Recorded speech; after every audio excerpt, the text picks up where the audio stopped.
বিসমিল্লাহির রহমানির রহিম। আল্লাহ সূরা ইমরানের ৬৪ নম্বর আয়াতে আল্লাহ তার রাসূলকে বললেন, হে রাসূল, আপনি কিতাবীদের বলেন। কিতাবী কারা? কিতাবী হলো ইহুদি খ্রিস্টানরা। কিতাবীদের বলেন, আমরা এমন কথার দিকে আসি যা তোমাদের মধ্যে আর আমাদের মধ্যে সমান, একই কথা। আমরা সেই কথা মানি। যেমন একমাত্র আল্লাহর ইবাদত করি, আমরা আল্লাহর শরিক করি না, আল্লাহ ছাড়া অন্য কাউকে আমরা রব মানি না। তারপরেও যদি তারা বিমুখ হয়, তারা যদি ফিরে যায়, তাহলে তাদেরকে বলো, তোমরা সাক্ষী থাকো, আমরা মুসলিম। এরপর ৬৫ নম্বর আয়াতে আল্লাহ বললেন, হে রাসূল, আপনি বলুন, হে কিতাবীগণ, তোমরা ইব্রাহিম সম্পর্কে কেন বিতর্ক করো? তোমরা ইব্রাহিম সম্পর্কে বিতর্ক করো না, কারণ তাওরাত ইনজিল তো তারই উপর অবতীর্ণ হয়েছে।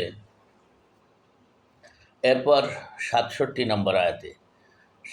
নম্বর আয়াতে আল্লাহ বললেন, হে রাসূল, ইব্রাহিম আলাইহিসসালাম ইহুদি ছিলেন না এবং তিনি নাসারাও ছিলেন না, বরং তিনি একনিষ্ঠ মুসলিম ছিলেন।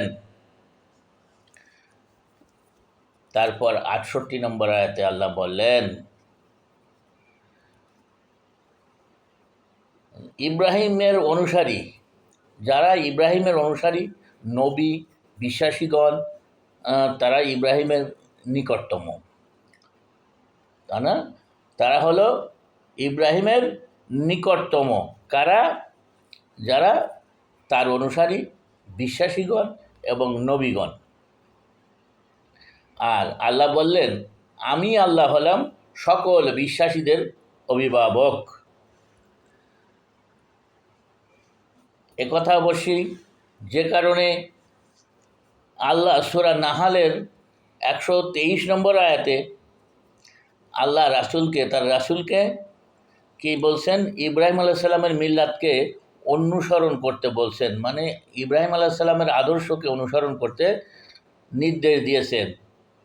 তাছাড়া হাদিসে রাসূল সাল্লাল্লাহু আলাইহি সাল্লাম বলেছেন, আমার বন্ধু, ক্লোজ বন্ধু, নিকটতম বন্ধু হলো আমার পিতা আল্লাহর খলিল ইব্রাহিম আলাইহিস সালাম। এই হাদিসটি আছে তিরমিজিতে ২৯৯৫ নম্বর হাদিস। আশা করি বুঝতে পারছেন। সুতরাং ভিডিওটি শেয়ার করুন, অন্য সবাই জানুক। আসসালামু আলাইকুম ওয়া রাহমাতুল্লাহি ওয়া বারাকাতুহু।